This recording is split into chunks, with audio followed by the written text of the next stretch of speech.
Hello friends, ఇస్మా జోడీ final episode shooting అయితే అయిపోయింది. విన్నర్ ఎవరో తెలిసిపోయింది, అలాగే రన్నర్ కూడా ఎవరో తెలిసిపోయింది. ఇంకా ఎపిసోడ్ టీవీలో రావడమే ఆలస్యం.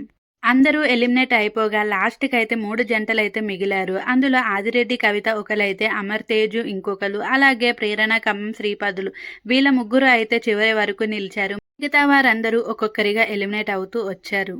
ఏదేమైనప్పటికీ ప్రేరణ, కంబం అలాగే శ్రీపద్లో అయితే వైల్డ్ కార్డ్ ఎంట్రీగా ఇచ్చి ఈ ఫైనల్కి అయితే చేరిపోవడం ఆశ్చర్యకరమనే చెప్పవచ్చు.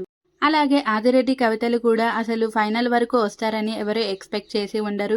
వీళ్ళిద్దరూ ప్రతి వారము ఎలిమినేట్ వరకు వెళ్ళి అందులో మళ్ళీ సేవ్ అయ్యి అయితే రావడం జరుగుతున్న విషయం మీ అందరూ చూసే ఉంటారు. రాకింగ్ రాకేష్, సుజాత అయితే చాలా హోప్సే పెట్టుకున్నారు, కానీ చివరికి అయితే ఎలిమినేట్ అయిపోయారు. అలాగే ఇంకా అమర్ తేజుల గురించి చెప్పాల్సిన అవసరమే లేదు.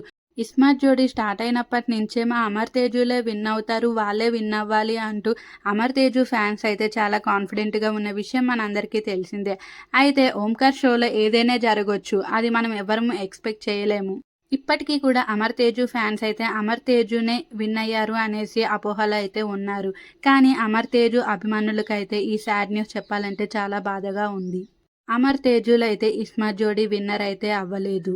ఇది మీకు చాలా బాధగా ఉండొచ్చు, కానీ ఇదే నిజం. అమర్ తేజులు అయితే కంటతడి పెట్టుకున్నారంట. అయితే ఇంకా చివరికి ఆదిరెడ్డి, కవిత మరియు ప్రేరణ, శ్రీపదులైతే మిగిలారంట. వీళ్ళిద్దరిలో ఒకరు రన్నరు, ఒకరు విన్నరుగా అయితే నిలిచారు. మరి వాళ్ళిద్దరిలో రన్నర్, విన్నర్ ఎవరని మీరు అనుకుంటున్నారో కింద కామెంట్ సెక్షన్లో అయితే కామెంట్ చేసేసేయండి. నేను నెక్స్ట్ వీడియోలో అయితే మీకు ఆ సర్ప్రైజ్ అయితే రివీల్ చేసేయబోతున్నాను. ఎవరు విన్ అయ్యారు అనేది మీరు కామెంట్ చేయండి, మీకు ఒక సర్ప్రైజ్ అయితే ఉంది.